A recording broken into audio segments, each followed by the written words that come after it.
So hello everyone, this is Abhishek Gupta and you are watching Abhishek Academics, and in this video today I am going to explain a poem for the students of class 10th from their English textbook First Flight. This is your poem number 10 named as The Tale of Custard the Dragon, written and composed by Ogden Nash, who was an American poet famous for his light verse. He was known as the producer of humorous poetry also. So in this video I'll read the poem and explain it to you. I will also discuss about the difficult word meanings and the literary devices that have been used in this poem. तो अगर आप मेरे channel पर नए हैं तो please channel को subscribe कर दीजिए और टाइम को ज़्यादा वेस्ट ना करते हुए चलिए पोएम को स्टार्ट करते हैं.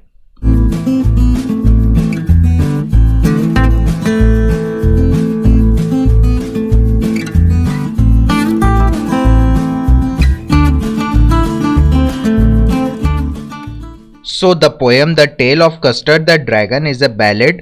It is a humorous poem about a cowardly dragon named Custard. Custard is a pet of Belinda who owns many pets. ये स्टोरी जो है ये एक कावर्ड ड्रैगन के बारे में जिसका नाम था कस्टर्ड, और उसको किसने पाल रखा था? बेलिंडा नाम की एक लड़की ने उसको पाल रखा था. चलिए स्टार्ट करते हैं पहले स्टैंजा के साथ. Belinda lived in a little white house with a little black kitten and a little grey mouse and a little yellow dog and a little red wagon and a really truly little pet dragon. Here, wagon means a vehicle used for transporting goods or another specified purpose. यहाँ पर आप एक wagon की picture देख पा रहे होंगे clearly. So in this stanza the poet says that once there was a little girl named Belinda. एक बेलिंडा नाम की लिटिल गर्ल थी, वो उसी के बारे में बताते हैं जिसने क्या कर रखा था, कई सारे क्रीचर्स को पाल रखा था और वो एक लिटिल वाइट कलर के हाउस में रहती थी. देन वो बताते हैं कि उसने कौन कौन से क्रीचर्स पाल रखे थे. तो जो क्रीचर्स जो बेलिंडा के साथ उसके लिटिल वाइट हाउस में रहते थे वो थे एक लिटिल ब्लैक किटन, एक लिटिल ग्रे कलर का mouse and a little yellow dog, और उसके अलावा एक लिटिल पेट ड्रैगन, और साथ ही साथ उसके घर में उसके पास क्या थी, एक लिटिल रेड कलर की वैगन थी. एंड इसके अलावा the poet says that Belinda has a really and truly a dragon. यहाँ पर जो रियली और ट्रूलियो यूज़ हुआ है ये रियली एंड ट्रूली वर्ड के रेफरेंस में यूज़ किया गया, और वो कहते हैं कि उसके पास में एक सचमुच का एक पेट ड्रैगन भी था. Now the name of the little black kitten was Ink and the little grey mouse she called him Blink, and the little yellow dog was sharp as mustard, but the dragon was a coward and she called him Custard. Here mustard means a yellow colored flower and coward means weakling, means kamjor या फिर डरपोक. So in this stanza the poet explains the name of all of the animals that are tamed by Belinda. इस stanza में poet हमें उन animals के name बता रहा है जिनको बेलिंडा ने पाल रखा है. सबसे पहले वो बताता है जो लिटिल ब्लैक किटन है उसका नाम इंक है, और जो ग्रे कलर का माउस है बेलिंडा उसको ब्लिंक कहकर बुलाती है. And the little yellow dog was sharp as mustard.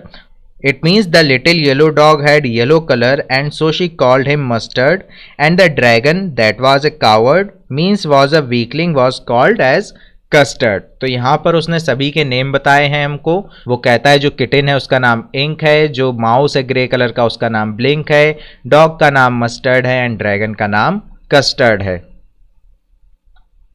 Custard the dragon had big sharp teeth and spikes on top of him and scales underneath, mouth like a fireplace, chimney for a nose, and Relio Trulio daggers on his toes. Here spikes means thin pointed surface, scales means thin bony plates protecting the skin of fish and reptiles, underneath means situated directly below, मतलब नीचे की तरफ. Fireplace means an outdoor structure of brick, stone और metal for an open fire, जिसको हम लोग हिंदी में कहते हैं भट्टी, एक भट्टी टाइप को वो कहते हैं fire place. And daggers means a sharp knife, जिसको हम लोग कहते हैं खंजर. So in this stanza the poet describes the dragon that it had big sharp teeth and spikes on top. इस स्टैंजा में पोएट क्या कर रहे हैं, ड्रैगन को डिस्क्राइब कर रहे हैं कि वो आखिर दिखने में कैसा है. तो सबसे पहले वो कहते हैं कि उसके बिग शार्प टीथ है, और वो क्या कहते हैं कि उसके टॉप पर क्या है, स्पाइक्स हैं. This means that it's skin was pointed on the top, उसकी जो स्किन है वो उसके टॉप पर कैसी है, पॉइंटेड है। देन वो कहते हैं कि नीचे की तरफ उसके क्या है, स्केल्स हैं। यहाँ पर उनके कहने का मतलब ये है कि उसके जो लोअर पार्ट है वहाँ पर स्केल्स हैं, which were bony plates to protect the skin. मतलब यहाँ पर ये आप देख पा रहे हैं जो हार्ड हार्ड से मसल्स दिखते हैं, जैसे आपने राइनासोरस के ऊपर देखा होगा कि उसकी जो स्किन होती है वो थोड़ी हार्ड होती है बाहर से। क्रोकोडाइल वगैरह की स्किन भी इसी तरीके से होती है। तो कहते हैं यहाँ पर इसकी जो स्किन है वो बहुत ज़्यादा हार्ड है ताकि वो उसको प्रॉपरली प्रोटेक्ट कर सके। Mouth like a fire place, उसका जो मुंह है वो बिल्कुल किसी भट्टी की तरह है जहां पर आग जलती रहती है। Chimney for a nose, it means his nose is compare to a chimney which is use to pass out smoke. मतलब उसकी नोज को चिमनी से कंपेयर किया गया है जहां से धुआं निकलता रहता है। एंड देन वो कहते हैं कि realio trulio daggers on his toes, it means his feet are like sharp knife. उसके जो फीट हैं, उसके जो पैर हैं वो बिल्कुल शार्प नाइफ की तरह हैं। यहाँ उसके जो पैर हैं उनको किससे कंपेयर कर दिया गया है, शार्प नाइफ से। Belinda was as brave as a barrel full of bears and ink and blink chased lines down the stairs.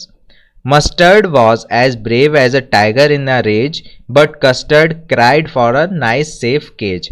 Here barrel means drum, chased means hunt or follow, and rage means anger. So now in this stanza the poet explains the inner strength or bravery of various characters of the poem. इस stanza में poet क्या कर रहा है, अलग अलग characters जो हमारे इस पोएम में है उन सबकी ब्रेवरी को एक्सप्लेन कर रहा है कि वो कितने ज़्यादा ब्रेव हैं। तो वो बेलिंडा के लिए सबसे पहले क्या कहता है कि बेलिंडा जो है वो बिल्कुल किसी बेयर के ग्रुप की तरह ब्रेव है। अब यहाँ पर बैरल का मतलब है drum, but barrel full of bears का जो एक्चुअल मीनिंग यहाँ पर है वो होता है group of bear.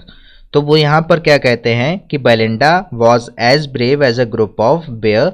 And then वो इंक और ब्लिंक के ब्रेवरी के बारे में बताते हैं और कहते हैं Ink and Blink were so brave, वो इतने ज़्यादा ब्रेव हैं that they could hunt lions, कि वो क्या कर सकते हैं, लॉइन का भी शिकार कर सकते हैं, वो इतने ज़्यादा ब्रेव हैं। फिर वो मस्टर्ड के बारे में कहते हैं कि मस्टर्ड इतना ज़्यादा ब्रेव है जैसे कि कोई टाइगर अपने गुस्से में होता है। रेज मीन्स मैंने आपको बताया ना एंगर, तो टाइगर जो कि एंगर में है वो जितना ज़्यादा ब्रेव और ख़तरनाक होता है, पोएट हमें बताते हैं कि मस्टर्ड भी उतना ही ज़्यादा ब्रेव एंड खतरनाक है। But to contrast of all of them was Custard, Custard जो है वो इन सबसे बिल्कुल ही अपोजिट है। He was so afraid of everything, वो हर चीज़ से इतना ज़्यादा डरता है कि वो ऑलवेज डिमांड करता रहता है एक नाइस सेफ केज की। Belinda tickled him, she tickled him unmerciful. Ink, Blink and Mustard, they rudely called him Percival. They all sat laughing in the little red wagon at the Relio Trulio Cardly Dragon. Here tickled means to tease, यानी किसी को tease करना या परेशान करना। And unmerciful means to be cruel, cruel होना, निर्दयी होना। And Percival was a knight in King Arthur's court who was thought to be brave but ran away due to lack of courage, जिसको बहुत ज़्यादा ब्रेव माना जाता था but वो करेज की कमी होने के कारण हमेशा ही बुरी सिचुएशन से भाग जाया करता था। तो यहाँ पर पोएट हमें बताते हैं कि Belinda use to tease the dragon in a very cruel way, वो बहुत ज़्यादा क्रूअल तरीके से ड्रैगन को टीज किया करती थी, उसको परेशान किया करती थी। और इंक, ब्लिंक और मस्टर्ड यानी जो अदर क्रीचर्स थे उस घर में वो उसको रूडली पर्सिवल बुलाया करते थे। और ऐसा वो क्यों करते थे, बिकॉज पर्सिवल को लोग बहुत ज़्यादा ब्रेव मानते थे पर वो असलियत में कैसा था, डरपोक। ऐसे ही ड्रैगन्स जो हैं लोग उनको देखेंगे तो वो डर जाएंगे जल्दी से, क्योंकि वो बहुत बड़े होते हैं, मुंह से आग फेंकते हैं। तो वो उसको पर्सिवल बुलाते थे क्योंकि लोग उसको ब्रेव समझते थे बट वो असलियत में बहुत ज़्यादा डरपोक था। They all sat laughing in the little red wagon at the realio trulio cowardly dragon, वो सब अपनी जो लिटिल रेड वैगन थी उसमें बैठकर ड्रैगन जो था कस्टर्ड उसके ऊपर हंसा करते थे और उसको टीज किया करते थे। Belinda giggled till she shook the house and Blink said week which is giggling for a mouse. Ink and Mustard rudely asked his age when Custard cried for nice safe cage. Here giggled means to laugh and here weak refers to the sound made by the mouse. So here the poet says that Belinda use to laugh so loudly. यहाँ पर poet हमें ये कहना चाहते हैं कि Belinda जो है वो इतना लाउडली हंसा करती थी कि उसकी हंसने की आवाज़ से पूरा घर हिल जाया करता था। मीन्स उसके हंसने की आवाज़ पूरे घर में इको किया करती थी। एंड देन वो कहते हैं Blink the mouse use to laugh and make a sound of week. जो माउस था ग्रे कलर का वो हंसता था और वीक साउंड निकालता था। अब यहाँ पे जो वीक साउंड है वो उस माउस की हंसी के लिए ही रिफर करी गई है। और जो इंक और मस्टर्ड हुआ करते थे वो रूडली कस्टर्ड से उसकी एज पूछा करते थे जब वो सेफ केज की डिमांड किया करता था। मतलब जब कस्टर्ड किसी सेफ केज की डिमांड करता था तब इंक और मस्टर्ड जो थे वो रूडली उसकी एज पूछते थे कि अरे कितने बड़े हो गए हो, अभी भी तुम इतना ज़्यादा डरते हो। Suddenly they heard a nasty sound, and Mustard growled, and they all looked around. Mush, cried Ink, and Ooh, cried Belinda, for there was a pirate climbing in the window. Here, nasty means bad or unpleasant, growled means bark, and pirate is a person who robs ships in the sea. And here, window is used for window. So while all of them were making fun of the dragon, जब वो सभी लोग little red wagon में बैठकर dragon का मजाक उड़ा रहे थे, सडनली उन्होंने एक नास्टी साउंड सुनी जो कि किसी के घर में एंटर करने की थी। And when they look towards the window they saw a pirate climbing up the wall. और जब उन्होंने इधर उधर देखा और फिर जब विंडो की तरफ देखा तो उन्होंने क्या पाया वहाँ पर कि एक समुद्री लुटेरा जो है वो दीवार पर चढ़कर विंडो से घर के अंदर घुसने की कोशिश कर रहा है। और फिर उन लोगों ने जब पायरेट को देखा तो मस्टर्ड ने पायरेट को देखकर ग्राउल किया, मतलब वो उसके ऊपर भौंका। And the kitten mewed to him. Belinda cried oh because all of them were scared of the pirate. और बेलिंडा ने क्या किया, ओ करके एकदम से वो चिल्लाई क्योंकि वो सभी पायरेट को देखकर बहुत ज्यादा डर गए थे। Pistol in his left hand, pistol in his right, and he held in his teeth a cutlass bright. His beard was black, one leg was wood. It was clear that the pirate meant no good. Pistol means here a handgun, and cutlass means a short sword with a curved blade. So in this stanza the poet describes the appearance of the pirate. यहाँ पर poet क्या कर रहे हैं, जो pirate Belinda के house में घुसा था उसकी अपीयरेंस को डिस्क्राइब कर रहे हैं। वो कहते हैं कि वो अपने दोनों हाथों में एक एक पिस्टल पकड़े हुए था और अपने मुंह में एक कटलेस को दबाए हुए था, मतलब एक शार्प ब्लेड को दबाए हुए था। और फिर वो कहते हैं कि उसकी जो बियर्ड मतलब उसकी जो दाढ़ी थी वो ब्लैक कलर की थी और उसका एक पैर जो था वो वुड का था, मतलब उसका एक पैर नहीं था। This means that though the pirate was disabled person but still he was frightening all the other characters, moreover he intended to harm them. यहाँ पर इससे क्या प्रूफ हो जाता है कि जो पायरेट था वो हालांकि डिसेबल्ड था, उसका एक पैर नहीं था, फिर भी वो दूसरे कैरेक्टर्स को डराने में सक्षम था और वो जाहिर सी बात है उनको हार्म करना चाहता था। Belinda paled and she cried help help, but Mustard fled with a terrified yelp. Ink trickled down to the bottom of the household and little mouse Blink strategically mouse holed. Here paled means turn yellow due to fear. Yelp means a short sharp cry. Trickled means here run यानी भाग जाना। And strategically means planned, किसी चीज को जब plan करके किया जाए। And mouse hole यहाँ पर रेफर करता है to the hole where the mouse lives, यानी माउस के जो बिल होते हैं उसको यहाँ पर माउस होल्ड कहा गया है। तो when all of them saw the pirate they got frightened, जब उन सभी ने पायरेट को देखा तो वो सभी डर गए थे और बेलिंडा तो इतनी ज़्यादा डर गई थी कि डर के कारण वो बिल्कुल पीली पड़ गई थी, मतलब वो बहुत ही ज़्यादा डर गई थी। और फिर क्या होता है, Mustard the dog started crying for help too. Mustard जो कि बहुत ज़्यादा ब्रेव था, बिल्कुल एक टाइगर इन रेज की तरह, वो भी डर के कारण चिल्लाने लगता है हेल्प के लिए। एंड देन इंक क्या करती है, इंक भी घर में नीचे की तरफ भाग जाती है। और फिर लास्ट में बचता है हमारा ग्रे कलर का माउस जिसका नाम था ब्लिंक। वो क्या करता है, वो भी अपने माउस होल्ड में भाग जाता है, बिल्कुल ऐसे जैसे कि उसने इस चीज की पहले से ही प्लानिंग कर रखी हो। But up jumped Custard, snorting like an engine, clashed his tail like irons in the dungeon. With a clatter and clank and jangling squid, he went up the pirate like a robin at a worm. Here snorting means make a sudden explosive sound through one's nose. Clashed means fought, लड़ाई लड़ना. And Dungan means underground prison. जो safe case थी वहां पर custard की, custard वहीं से jump कर आया था. Clatter and clank means sound of hard object falling on each other. जब कोई हार्ड ऑब्जेक्ट्स होते हैं जैसे कि बर्तन वगैरह, वो जब एक दूसरे पर गिरते हैं तो हम लोग कहते हैं वहां पर क्लैटर एंड क्लैंक साउंड आती है.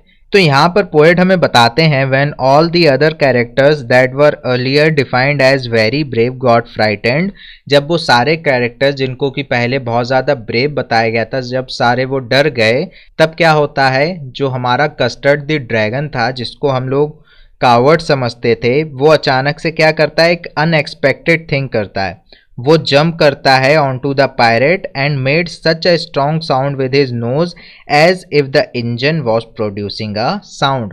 वो अचानक से अपने अंडरग्राउंड प्रिजन में से, मतलब अंडरग्राउंड जो उसका सेल था, जो डंगन था, उसमें से जंप करके बाहर आता है और पायरेट की तरफ बढ़ता है with a clatter and clank and jangling scream. और जब वो अचानक से ऐसे जंप कर आता है तो फिर क्या होता है, वो अपनी टेल से ग्राउंड पर हिट कर देता है जिसमें बहुत ज़्यादा फोर्स होती है.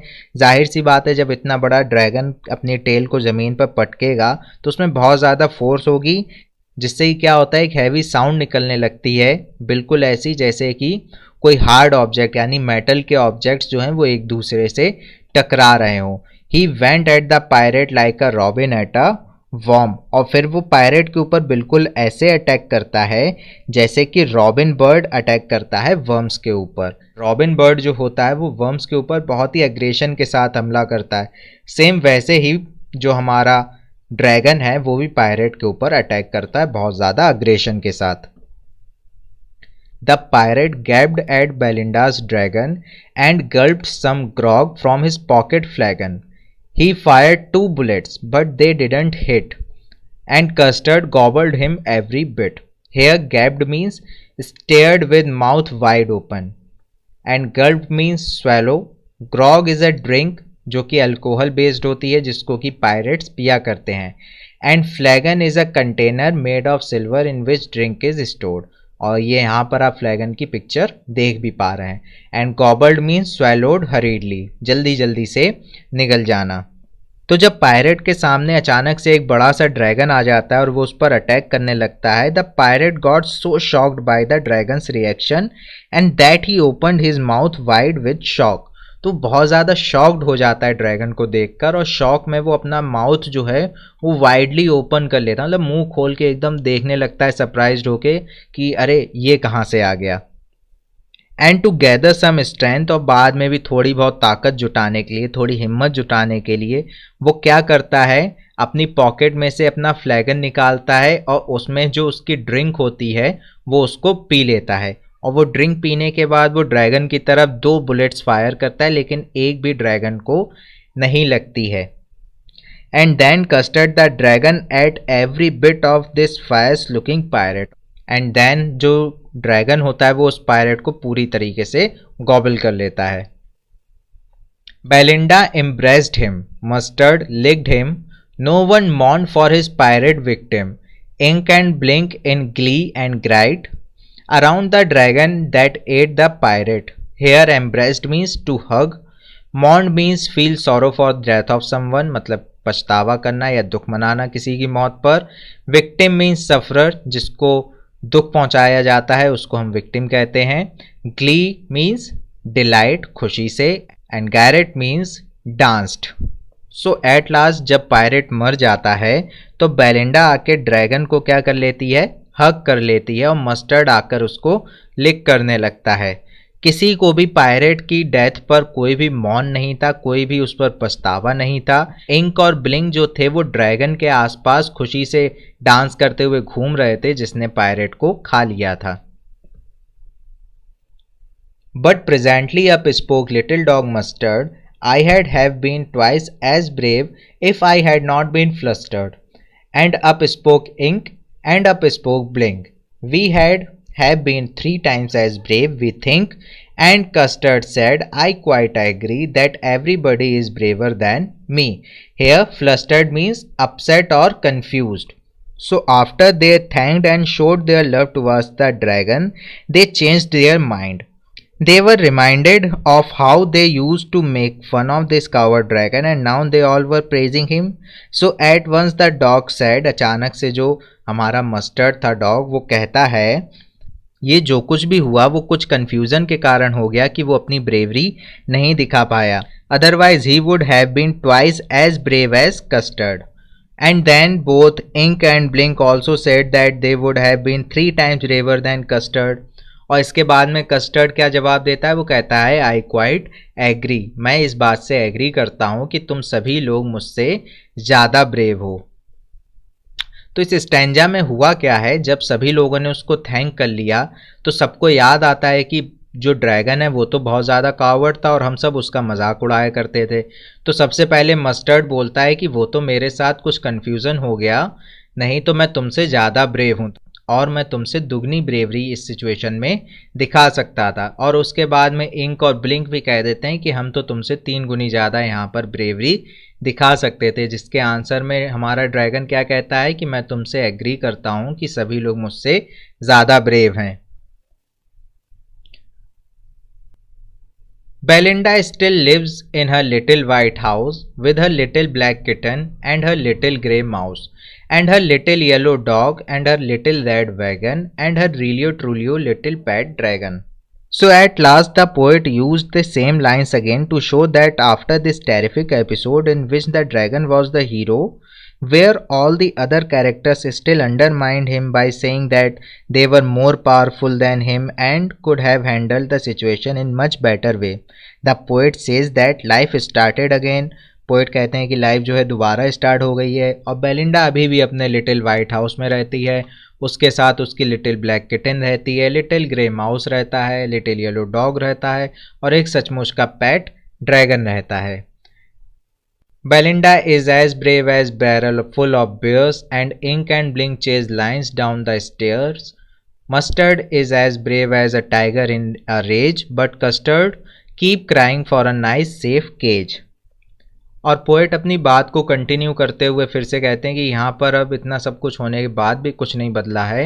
बेलिंडा अभी भी ग्रुप ऑफ बेयर्स की तरह ब्रेव है. इंक और ब्लिंक लाइन को भी हंट कर सकते हैं. मस्टर्ड जो है वो इतना ज़्यादा ब्रेव है कि वो एक टाइगर जो कि गुस्से में है उसके बराबर है. बट कस्टर्ड जो है वो अभी भी अपनी नाइस सेफ केज की डिमांड करता है और उसी में रहना चाहता है.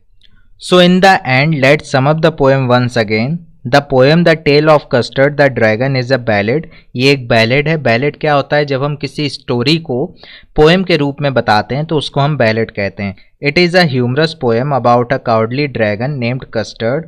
Custard is a pet of Belinda, a little girl who lives in the little white house with her pets.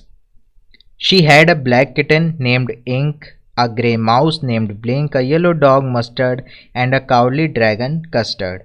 उसके बाद में पोएट हमको क्या बताते हैं कि जो अदर एनिमल्स थे उन सभी को बहुत ज़्यादा ब्रेव बताया गया है और उनको कंपेयर किया गया है बेयर, टाइगर एंड लॉयन से.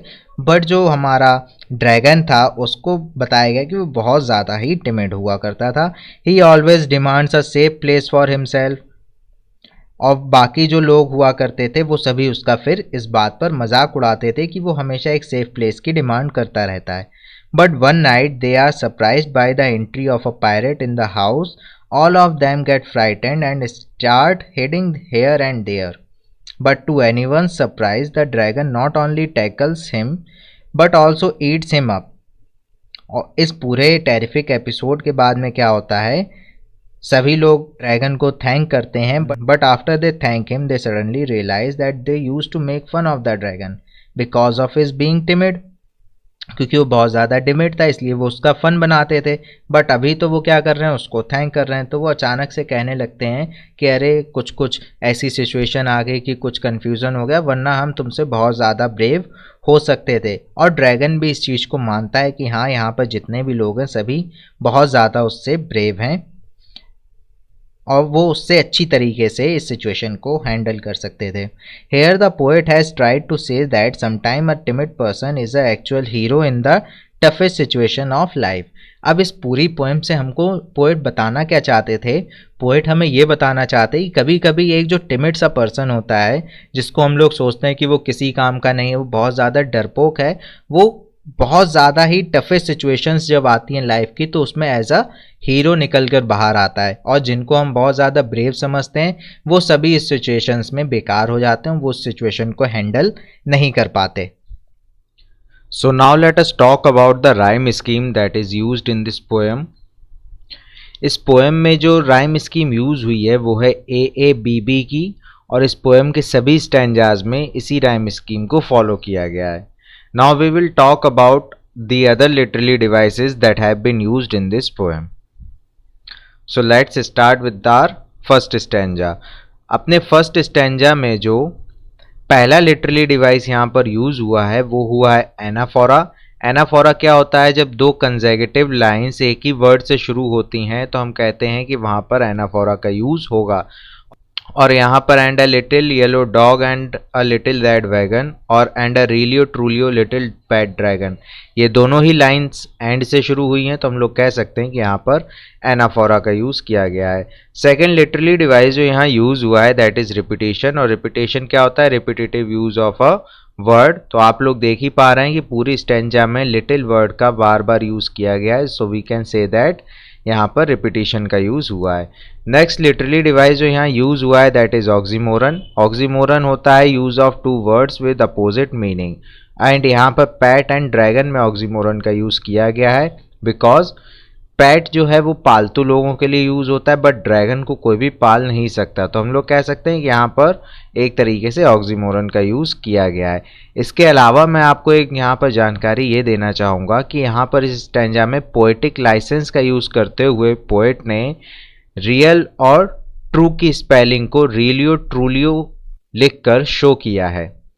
पोएटिक लाइसेंस क्या होता है? इसमें जो पोएट्स होते हैं वो अपनी पोएम में राइम बनाने के लिए, रिदम बनाने के लिए कुछ वर्ड्स की स्पेलिंग चेंज कर देते हैं। तो यहाँ पर भी यही किया गया है। रिलियो और ट्रूलियो जो वर्ड्स हैं ये रिफर करते हैं रियल और ट्रू वर्ड को। नेक्स्ट स्टैंजा में जो फर्स्ट लिटरली डिवाइस यूज हुआ है दैट इज ऑल्सो एनाफोरा, और इसका यूज किया गया सेकेंड एंड थर्ड लाइन में। उसके बाद जो लिटरली डिवाइस यहाँ यूज हुआ है दैट इज एलिट्रेशन। एलिट्रेशन होता है repetition of a consonant sound. तो यहाँ पर आप लोग देख पा रहे होंगे कावर्ड, कॉल्ड, कस्टर्ड, यहाँ पर सी साउंड का बार बार रिपीटिशन हो रहा है, so we can say that कि यहाँ पर एलिट्रेशन लिटरली डिवाइस का यूज किया गया है। नेक्स्ट लिटरली डिवाइस जो यहाँ यूज हुआ है दैट इज सिमली, और सिमली का यूज किया गया है little yellow dog was sharp as mustard line में because here dog compared to mustard. और सिमली में क्या होता है? हम दो चीज़ों के बीच में कंपैरिजन करते हैं जिनमें एटलीस्ट एक चीज़ कॉमन हो। नेक्स्ट लिटरली डिवाइस जो यहाँ यूज हुआ है दैट इज रिपीटिशन, और रिपीटिशन का यूज यहाँ पर भी लिटिल वर्ड के साथ किया गया है। तो चलिए नेक्स्ट स्टैंजा की तरफ चलते हैं। नेक्स्ट स्टैंजा में जो फर्स्ट लिटरली डिवाइस हमारा यूज होता है वो है सिमली। सिमली क्या होता है? सिमली में दो चीज़ों के बीच में कंपैरिजन किया जाता है जिनमें एटलीस्ट एक चीज़ कॉमन हो, और उनमें कंपैरिजन के लिए as, like and so words का यूज़ किया जाता है। तो mouth like a fire place में dragon's mouth is compared with fire place, so we can say that this line is falls under the use of simile literally device. Next literally device जो यहाँ use हुआ है that is metaphor. Metaphor में भी दो चीज़ों के बीच में कंपैरिजन किया जाता है बट कंपैरिजन के लिए as, like and so words का यूज नहीं होता। तो यहाँ चिमनी फॉर अ नोज में ड्रैगन की नोज को कंपेयर किया जा रहा है चिमनी से। नेक्स्ट लिटरली डिवाइस जो यहाँ यूज हुआ है दैट इज रिफ्रेन। रिफ्रेन क्या होता है? Repetition of a sentence again and again. जब किसी सेंटेंस या पार्ट ऑफ सेंटेंस को पोएम में बार बार रिपीट किया जाता है तो हम लोग कहते हैं कि वो जो पार्ट ऑफ सेंटेंस या सेंटेंस है वो फॉल कर रहा है रिफ्रेन लिटरली डिवाइस के अंडर। तो यहाँ पर जो and, realio, trulio part of sentence ही बार बार रिपीट हो रहा है, so we can say that this falls under the use of refrain literally device. Next stanza में जो फर्स्ट लिटरली डिवाइस यूज हुआ है वो हुआ एलिट्रेशन। और एलिट्रेशन का यूज हुआ है बेलिंडा, ब्रेव, बैरल, बियर्स। यहाँ पर बी साउंड बहुत ज़्यादा प्रोमिनेंट है, so we can say that कि यहाँ पर एलिट्रेशन का यूज किया गया है। नेक्स्ट लिटरली डिवाइस जो यूज हुआ है इस स्टैंजा में दैट इज एसोनेंस। एसोनेंस क्या होता है? Repetition of a vowel sound, and as you can see यहाँ पर ए वॉवल साउंड बहुत ज़्यादा रिपीट हो रही है, so we can say that कि यहाँ पर एसोनेंस का भी यूज किया गया है। नेक्स्ट लिटरली डिवाइस जो यहाँ यूज हुआ है दैट इज सिमली, और सिमली का यूज किया गया है Belinda was as brave as a barrel full of bears line में, क्योंकि यहाँ पर बेलिंडा की जो ब्रेवरी है उसको कंपेयर किया गया है बैरल फुल ऑफ बेयर्स से। और इसके बाद इस स्टेंजा की third line Mustard was as brave as a tiger in rage, यहाँ पर भी सिमली का यूज किया गया है बिकॉज यहाँ पे मस्टर्ड की ब्रेवरी को एक एंग्री टाइगर से कंपेयर किया गया है। नेक्स्ट स्टैंजा में जो फर्स्ट लिटरली डिवाइस यूज हुआ है दैट इज रिपीटेशन, और रिपीटेशन यहाँ पर यूज हुआ है टिकल्ड हिम वर्ड के साथ। नेक्स्ट लिटरली डिवाइस जो यहाँ यूज हुआ है that is allusion, and what is allusion? Allusion is a direct reference to any person और प्लेस, और इसका यूज किया गया है पर्सिवल वर्ड के साथ, क्योंकि यहाँ पर जो किंग आर्थर के कोर्ट में एक नाइट था पर्सिवल, उसके बारे में रेफरेंस दिया गया है। नेक्स्ट यहाँ पर जो लिटरली डिवाइस हुआ है दैट इज रिफ्रेन, और रिफ्रेन का यूज अगेन हुआ है यहाँ पर and realio trulio part of sentence के साथ। नेक्स्ट स्टैंजा जो हमारा है यहाँ जो फर्स्ट लिटरली डिवाइस यूज्ड होता है वो हुआ है onomatopoeia, and onomatopoeia is a uses of sound words to create a dramatic effect. यहाँ पर गिगल्ड एंड वीक वर्ड को ड्रामेटिक इफेक्ट डालने के लिए और साउंड को सजेस्ट करने के लिए यूज किया गया है, so we can say that these words fall under the use of onomatopoeia. And again यहाँ पर रिफ्रेन है बिकॉज यहाँ पर custard cried for a nice safe cage sentence का रिपीटिशन हो रहा है। नेक्स्ट स्टेंजा में जो फर्स्ट पोएटिक डिवाइस हमारा यूज हुआ है दैट इज कॉन्सोनेंस, और कॉन्सोनेंस का यूज हुआ है with the repetitive use of consonant sound S in suddenly, suddenly, नेस्टी sound.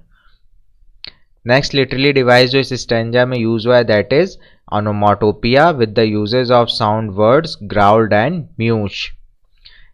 And यहाँ पर पोएट जो है हमारे उन्होंने अगेन अपने पोएटिक लाइसेंस का यूज करते हुए विंडो वर्ड को विंडा करके यहाँ पर लिखा है ताकि वो पोएम में राइम और रिदम बनाए रख सकें।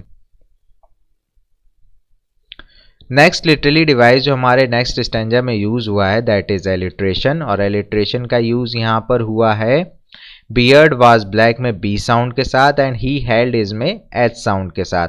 नेक्स्ट लिटरली डिवाइस जो इस पूरे स्टैंजा में यूज हुआ है that is imagery because an image is created about the appearance of the pirate here. Next हमारा जो स्टैंजा है इसमें जो फर्स्ट लिटरली डिवाइस का यूज हुआ है वो हुआ है रिपीटिशन का, और रिपीटिशन का यूज हुआ है हेल्प एंड हेल्प वर्ड में, क्योंकि यहाँ पर हेल्प वर्ड 2 बार रिपीट हो रहा है।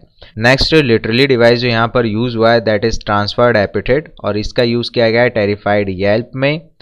और यहाँ पर भी पोएट ने अपने पोएटिक लाइसेंस का यूज किया है माउस होल्ड वर्ड में ताकि वो राइम कर सके हाउस होल्ड के साथ, और हमारी जो राइम स्कीम है AABB की जो कि पूरी ही पोएम में सभी स्टैंजाज में फॉलो हो रही है उसको ठीक तरीके से फॉलो किया जा सके। नेक्स्ट स्टैंजा की तरफ बढ़ते हैं। यहाँ पे जो फर्स्ट लिटरली डिवाइस यूज हुआ है वो हुआ है imagery because the attack by the dragon is expressed in many way to make an image in our mind, क्योंकि जो अटैक है ड्रैगन का उसको एक्सप्रेस करने के लिए कई सारी चीज़ों का यहाँ पर यूज़ किया गया है जिससे कि हमारे माइंड में सेट हो जाता है कि उस ड्रैगन ने उस पायरेट पे किस तरीके से अटैक किया होगा।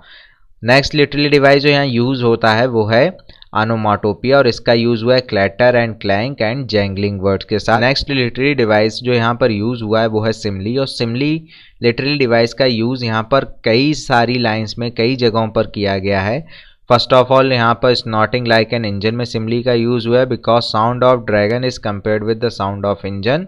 Next clashed his tail like iron in a dungeon, यहाँ पर यूज किया गया because clash of his tail compared with iron in a Dungan.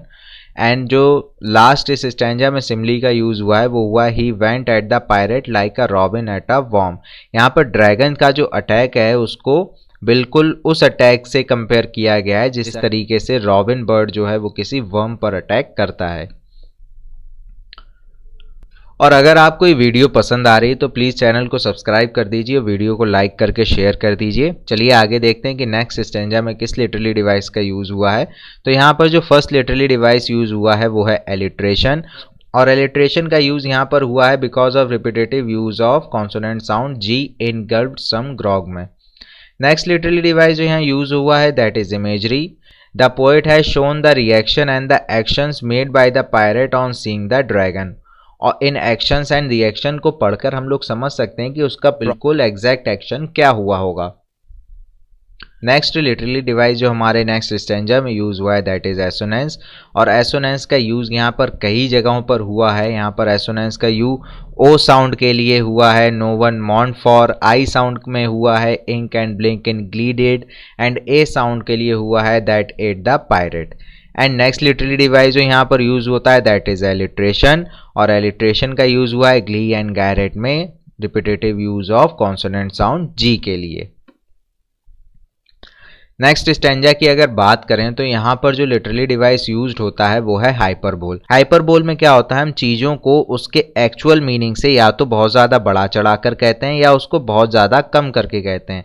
तो यहाँ पर जो मस्टर्ड है वो कहता है I have been twice as brave if I had not been flustered, और जो इंक और ब्लिंक थे वो भी कह रहे हैं we have been 3 times as brave as we think. तो यहाँ पर ये जो अदर क्रीचर्स थे बेलिंडा के टेम करे हुए, ये सभी ड्रैगन से बहुत ही ज़्यादा बड़ा चढ़ा कर कह रहे हैं कि अगर सिचुएशन उनके अकॉर्डिंग होती तो वो उससे बहुत ज़्यादा ही ब्रेव हो सकते थे और ब्रेवरी अपनी परफॉर्म कर सकते थे। और चलिए अब हमारे लास्ट के 2 स्टैंजाज की बात कर लेते हैं। इन दोनों स्टैंजाज में रिपीटिशन का यूज़ हुआ है बिकॉज यहाँ पर पूरे स्टैंजा ही रिपीट हो जाते हैं, एंड उसके बाद रिफ्रेन का यूज़ हुआ है, और रिफ्रेन भी हम जानते हैं क्या होता है, repetition of a sentence again and again.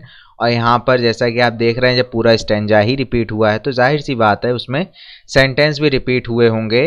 और अगर हम एक पर्टिकुलर सेंटेंस की बात करें तो एंड अ रियलियो ट्रूलियो, ये जो पार्ट ऑफ सेंटेंस था ये फिर से यहाँ पर रिपीट हो रहा है। So we can say that these 2 stanzas are fall under repetition and different literally devices. So I hope you have understood the poem. If the video was helpful, please do like the video and share it with your friends and family. And to watch more videos like this, please subscribe our channel Abhishek Academics.